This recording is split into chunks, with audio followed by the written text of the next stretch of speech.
রামিসার এই হত্যাকারীর সর্বোচ্চ শাস্তি ইনশাআল্লাহ আগামী 1 মাসের মধ্যে নিশ্চিত করবে। সেই সর্বোচ্চ শাস্তি হচ্ছে মৃত্যুদণ্ড। শিশু নির্যাতন বা নারী নির্যাতন বর্তমান সরকার কোনোভাবেই মেনে নেবে না। আমাদের আশা, আকাঙ্ক্ষা, স্বপ্ন, সংগ্রাম, সাহিত্য, সংস্কৃতি, ইতিহাস, ঐতিহ্য রচনার মধ্যে মহিমাময় সৌন্দর্য নিয়ে বাক্সময় রয়েছে।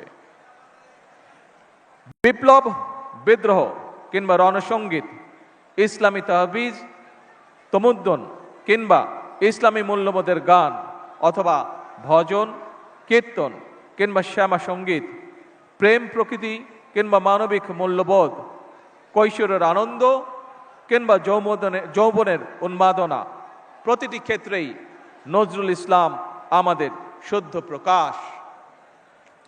কাজী নজরুল ইসলাম মানেই বাংলা সাহিত্যে এক নতুন ভোরের উদয়, বাংলা সাহিত্যের এক নতুন রুচির বিপ্লব।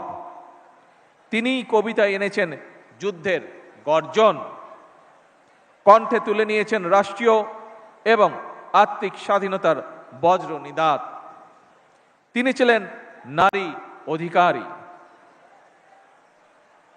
মেহনতি মানুষের কল্যাণ আর অসাম্প্রদায়িক বিশ্ব মানবতার এক অনন্য ফেরিওয়ালা।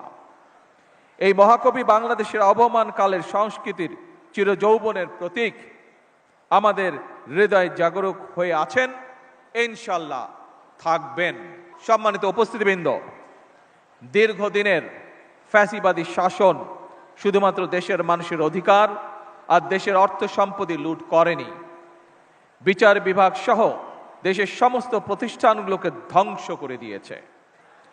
সবচেয়ে যেটি বড় ক্ষতি হয়েছে, বিশেষ করে বিতাড়িত ফ্যাসিবাদের সময় মানবতা, মানবিকতা এবং দেশের আবহমান কালের ধর্মীয় সামাজিক মূল্যবোধগুলোকে একেবারেই বিনষ্ট করে দেওয়া হয়েছে।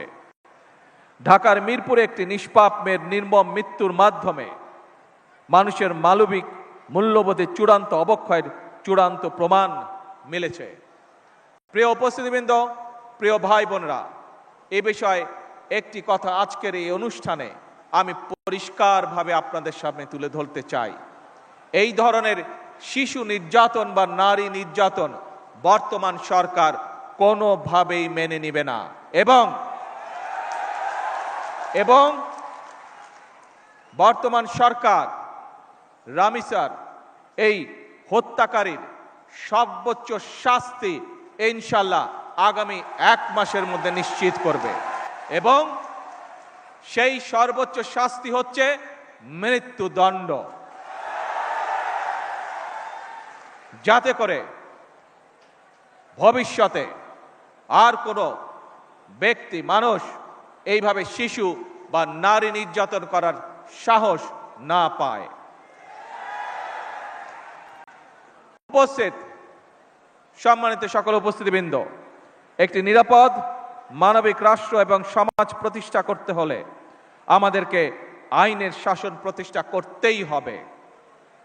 রাজনৈতিক সংস্কৃতির পরিবর্তন ঘটাতে হবে।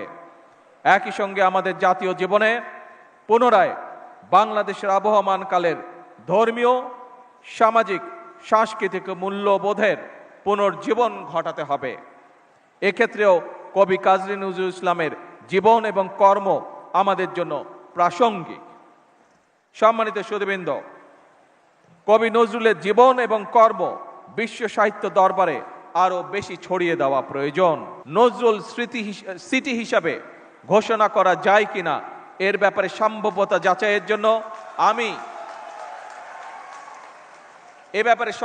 যাচাইয়ের জন্য আমি সংস্কৃতি মন্ত্রণালয় এবং পর্যটন বিভাগের প্রতি আহ্বান জানাবো। উপস্থিত সুধীবৃন্দ, উপস্থিত ভাই বোনেরা, বাংলাদেশ ও কাজী নজরুল ইসলাম এক অবিভাজ্য সত্তা। তিনি আমাদের জাতীয় সত্তার সার্থক প্রতিনিধি, আমাদের জাতীয় চেতনার প্রতীক, আমাদের জাতীয়তাবাদের প্রতীকী।